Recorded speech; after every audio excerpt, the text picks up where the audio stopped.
जैसे ही रात हुई, कासिम की पत्नी बहुत बेचैन हो गई और अपने जीजा के पास भागी और उसे बताया कि उसका पति कहाँ गया है। अली बाबा ने उसे सांत्वना देने की पूरी कोशिश की और कासिम की तलाश में जंगल की ओर निकल पड़े। गुफा में प्रवेश करते ही उसने सबसे पहले अपने मृत भाई को देखा। भय से भरकर उसने अपने एक गधे पर शव रख दिया और बाकी 2 पर सोने की थैलियां रख दी और सभी को कुछ कापड़ों से ढंक कर घर लौट आया। उसने सोने से लदे 2 गधों को अपने आंगन में हाँक लिया और दूसरे को कासिम के घर ले गया। दरवाजा गुलाम मोर्गियाना ने खोला, जिसके बारे में वह जानता था कि वह बहादुर और चालाक दोनों है। गधे को उतारते हुए उसने उससे कहा, ये तुम्हारे मालिक का शव है, जिसकी हत्या कर दी गई है, लेकिन हमें उसे ऐसे दफनाना चाहिए जैसे कि वह अपने बिस्तर पर मर गया हो। मैं तुमसे फिर बात करूंगा, लेकिन अभी अपनी मालकिन से कहो कि मैं आ गया हूं।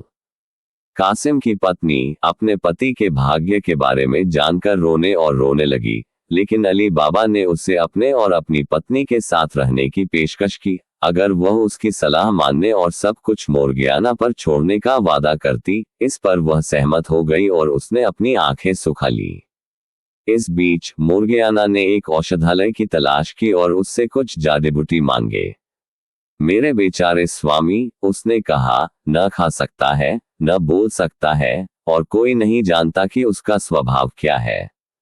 वह जड़ी बूटी घर ले गई और अगले दिन रोते हुए लौटी और एक एसेंस मांगा जो केवल उन लोगों को दिया जाता था जो मरने वाले थे। इस प्रकार शाम को कासिम की पत्नी और मोर्गियाना की मनहूस चीखें सुनकर किसी को आश्चर्य नहीं हुआ, जिन्होंने सभी को बताया कि कासिम मर गया था। अगले दिन मोर्गियाना शहर के फाटक के पास एक बूढ़े मोची के पास गई, जिसने जल्दी ही अपनी दुकान खोली, उसके हाथ में सोने का एक टुकड़ा दिया और उसे अपनी सुई और धागा लेकर उसके पीछे चलने को कहा। उसकी आंखों को रुमाल से बांधकर वह उसे उस कमरे में ले गई जहां शव पड़ा था, पट्टी उतार दी और क्वार्टर को एक साथ सिलने के लिए कहा, जिसके बाद उसने उसकी आंखों को फिर से ढंक दिया और उसे घर ले गई। फिर उन्होंने कासिम को दफनाया और उसकी दासी मोर्गियाना उसके पीछे पीछे कब्र तक गई, रोती रही और अपने बाल नोचती रही, जबकि कासिम की पत्नी घर पर ही विलाप करती रही। अगले दिन वह अली बाबा के साथ रहने चली गई, जिन्होंने कासिम की दुकान अपने सबसे बड़े बेटे को दे दी। 40 चोर गुफा में लौटने पर कासिम का शव और अपने कुछ पैसे के थैले गायब देखकर बहुत आश्चर्यचकित हुए। सरदार ने कहा, हम निश्चित रूप से खोजे गए हैं, और यदि हम ये पता नहीं लगा सके कि वह कौन है जो हमारा रहस्य जानता है, तो हम नष्ट हो जाएंगे। 2 आदमी इसे जानते होंगे, हमने एक को मार डाला है, अब हमें दूसरे को ढूंढना होगा। इसके लिए तुम में से जो साहसी और चतुर हो, उसे यात्री के वेश में शहर में जाना चाहिए और पता लगाना चाहिए कि हमने किसे मार डाला है और क्या लोग उसकी मौत के अजीब तरीके के बारे में बात करते हैं। यदि दूत विफल हो जाता है तो उसे अपना जीवन खोना होगा, ऐसा ना हो कि हमारे साथ विश्वासघात हो। चोरों में से एक ने शुरुआत की और ऐसा करने की पेशकश की, और जब बाकियों ने उसकी बहादुरी के लिए उसकी बहुत सराहना की, तो उसने अपना भेष बदल लिया और बाबा मुस्तफा के स्टाल के पास से दिन के उजाले में शहर में प्रवेश किया। चोर ने उसे शुभ दिन कहते हुए कहा, ईमानदार आदमी, तुम इस उम्र में सिलाई करना कैसे सीख सकते हो? मोची ने उत्तर दिया, मैं बूढ़ा हो गया हूँ। मोची ने उत्तर दिया, मेरी आंखें बहुत अच्छी हैं, और क्या आप मुझ पर विश्वास करेंगे जब मैं आपको बताऊंगा कि मैंने एक मृत शरीर को ऐसी जगह पर सिल दिया था जहां मेरे पास अब की तुलना में कम रोशनी थी। डाकू अपने सौभाग्य पर बहुत प्रसन्न हुआ और उसे सोने का एक टुकड़ा देते हुए वह घर दिखाने की इच्छा की जहां उसने शव को सिल दिया था। पहले तो मुस्तफा ने ये कहकर मना कर दिया कि उसकी आंखों पर पट्टी बांध दी गई है, लेकिन जब डाकू ने उसे सोने का एक और टुकड़ा दिया तो वह सोचने लगा कि अगर पहले की तरह उसकी आंखों पर पट्टी बांध दी जाए तो उसे करवटें याद रहेंगी। इसका मतलब है कि वह सफल हुआ। कासिम के घर के ठीक सामने, जिसके दरवाजे पर डाकू ने चाक के टुकड़े से निशान बनाया। फिर प्रसन्न होकर उसने बाबा मुस्तफा से विदा ली और जंगल की ओर लौट गया। धीरे धीरे मोर्गियाना ने बाहर जाकर डाकू द्वारा बनाए गए निशान को देखा, तुरंत अनुमान लगाया कि कुछ शरारत चल रही थी, और अपने मालिक या मालकिन को कुछ भी बताए बिना प्रत्येक तरफ 2 या 3 दरवाजों को चिन्हित करने के लिए चाक का एक टुकड़ा ले आए। इस बीच चोर ने अपने साथियों को अपनी खोज के बारे में बताया। सरदार ने उसे धन्यवाद दिया और उसे वह घर दिखाने को कहा जिस पर उसने निशान लगाया था। लेकिन जब वे वहां पहुंचे तो उन्होंने देखा कि 5 या 6 घर उसी तरह से चाक किए गए थे। गाइड इतना भ्रमित था कि उसे समझ नहीं आ रहा था कि क्या उत्तर दिया जाए, और जब वे वापस लौटे तो असफल होने के कारण तुरंत उसका सिर काट दिया गया। एक और डाकू भेजा गया और उसने बाबा मुस्तफा को अपने वश में करके घर पर लाल चाक से निशान बना दिया, लेकिन मोर्गियाना फिर से उनके लिए बहुत चालाक था। दूसरे दूत को भी मौत की सजा दी गई। सरदार ने आप स्वयं जाने का निश्चय किया, लेकिन दूसरों की तुलना में बुद्धिमान होकर उसने घर पर कोई निशान नहीं लगाया, बल्कि उसे इतनी बारीकी से देखा कि वह इसे याद करने से नहीं चूक सका। वह लौट आया और अपने आदमियों को आदेश दिया कि वे पड़ोसी गांवों में जाएं और 19 खच्चर और 38 चमड़े के घड़े खरीद लें, केवल एक को छोड़कर जो तेल से भरा हुआ था, सभी खाली थे। सरदार ने अपने एक आदमी को पूरी तरह से हथियारों से लैस प्रत्येक जार में डाल दिया और पूरे बर्तन से तेल के साथ जार के बाहरी हिस्से को रगड़ दिया। तब 19 खच्चरों पर 37 लुटेरे घड़ों और तेल के घड़े में लाद दिए गए और सांझ होते होते नगर में पहुंच गए। कैप्टन ने अपने खच्चरों को अली बाबा के घर के सामने रोका और अली बाबा से, जो ठंडक के लिए बाहर बैठे थे, कहा, मैं कल के बाजार में बेचने के लिए दूर से कुछ तेल लाया हूं, लेकिन अब इतनी देर हो गई है कि मुझे पता नहीं है जब तक आप मुझ पर मुझे अपने साथ रखने की कृपा नहीं करेंगे, मैं रात कहाँ गुजारूंगा। हालांकि अली बाबा ने लुटेरों के कप्तान को जंगल में देखा था, लेकिन तेल व्यापारी के वेश में वह उसे नहीं पहचान पाए। उसने उसका स्वागत किया, खच्चरों के प्रवेश के लिए अपने द्वार खोले और अपने मेहमान के लिए बिस्तर और रात का खाना तैयार करने के लिए बोली लगाने के लिए मोर्गियाना के पास गया। वह अजनबी को अपने हॉल में ले आया और उनके भोजन करने के बाद फिर से रसोई में मोर्गियाना से बात करने गया, जबकि सरदार अपने खच्चरों की देखभाल करने के बहाने यार्ड में गया, लेकिन वास्तव में अपने आदमियों को ये बताने के लिए कि क्या करना है।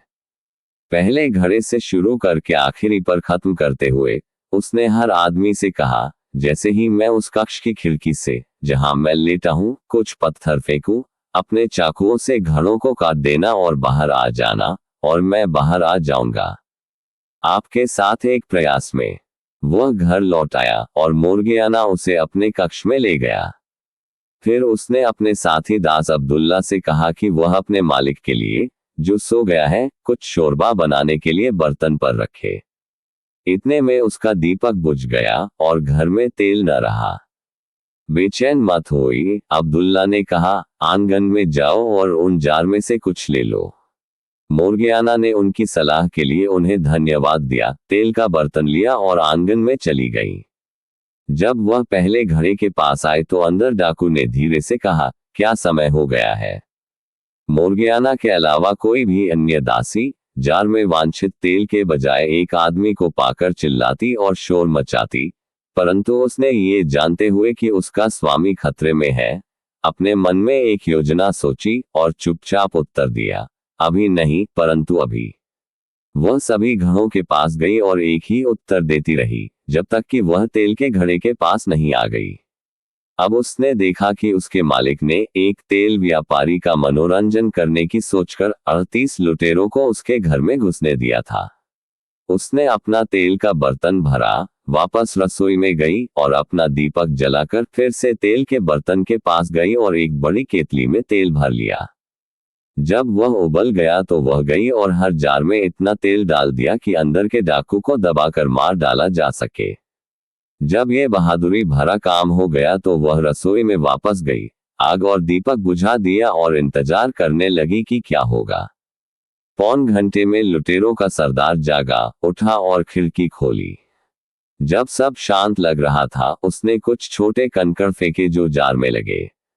उसने सुना, और जब उसके किसी आदमी ने हलचल नहीं दिखाई तो वह बेचैन हो गया और आंगन में चला गया। पहले जार के पास जाकर कहने पर, क्या आप सो रहे हैं? उसने गर्म उबले तेल को सूंघ लिया और तुरंत जान गया कि अली बाबा और उसके परिवार की हत्या की उसकी साजिश का पता चल गया है।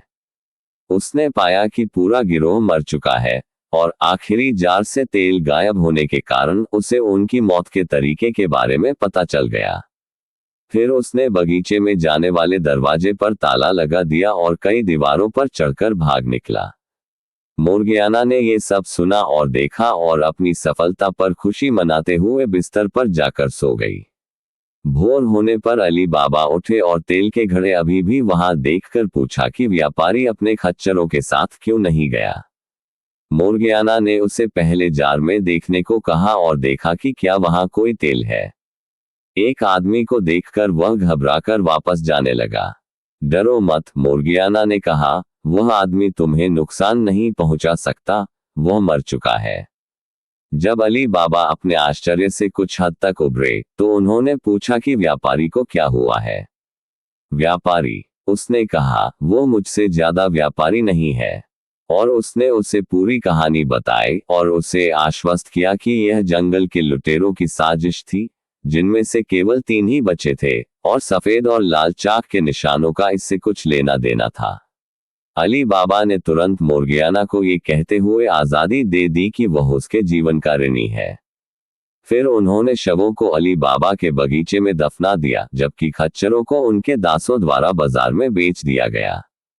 सरदार अपनी एकांत गुफा में लौट आया, जो उसे अपने खोए हुए साथियों के बिना भयावह लग रही थी, और अली बाबा को मारकर उनका बदला लेने का दृढ़ निश्चय किया। उसने अपने कपड़े सावधानी से पहने और शहर में चला गया, जहां उसने एक सराय में रहने का स्थान लिया। जंगल की कई यात्राओं के दौरान वह बहुत सारा सामान और बढ़िया लिनेन ले गया और अली बाबा के बेटे की दुकान के सामने एक दुकान स्थापित की। उसने अपना नाम कोगिया हसन बताया, और चूंकि वह सभ्य और अच्छे कपड़े पहनने वाला था, इसलिए उसने जल्द ही अली बाबा के बेटे और उसके माध्यम से अली बाबा से दोस्ती कर ली, जिसे वह लगातार अपने साथ खाना खाने के लिए कह रहा था। अली बाबा ने उनकी दयालुता का बदला चुकाने की इच्छा से उन्हें अपने घर में आमंत्रित किया और मुस्कुराते हुए उनका स्वागत किया और अपने बेटे के प्रति उनकी दयालुता के लिए उन्हें धन्यवाद दिया। जब व्यापारी विदा लेने वाला था तो अली बाबा ने उसे रोकते हुए कहा, आप इतनी जल्दी में कहाँ जा रहे हैं श्रीमान? क्या तुम मेरे साथ रहकर खाना नहीं खाओगे? व्यापारी ने ये कहते हुए मना कर दिया कि उसके पास एक कारण है, और जब अली बाबा ने उससे पूछा कि वह क्या है, तो उसने उत्तर दिया, सर, मैं ऐसा कोई भी भोजन नहीं खा सकता जिसमें नमक ना हो। अगर इतना ही है, अली बाबा ने कहा, मैं तुम्हें बता दूं कि आज रात हम जो मांस खाएंगे या रोटी, उसमें नमक नहीं होगा। वह यह आदेश मोर्गियाना को देने गया, जिसे बहुत आश्चर्य हुआ। यह आदमी कौन है? उसने कहा, कौन अपने मांस के साथ नमक नहीं खाता? वह एक ईमानदार आदमी है, मोर्गियाना, उसके मालिक ने कहा, इसलिए जैसा मैं तुमसे कहता हूं वैसा करो। लेकिन वह इस अजीब आदमी को देखने की इच्छा को बर्दाश्त नहीं कर सकी, इसलिए उसने अब्दुल्ला को बर्तन उठाने में मदद की, और एक पल में देखा कि सरदार था, और उसने अपने परिधान के नीचे एक खंजर ले रखा था। मुझे आश्चर्य नहीं है, उसने खुद से कहा, कि ये दुष्ट आदमी, जो मेरे स्वामी को मार डालना चाहता है, उसके साथ नमक नहीं खाएगा, लेकिन मैं उसकी योजनाओं में बाधा डालूंगी।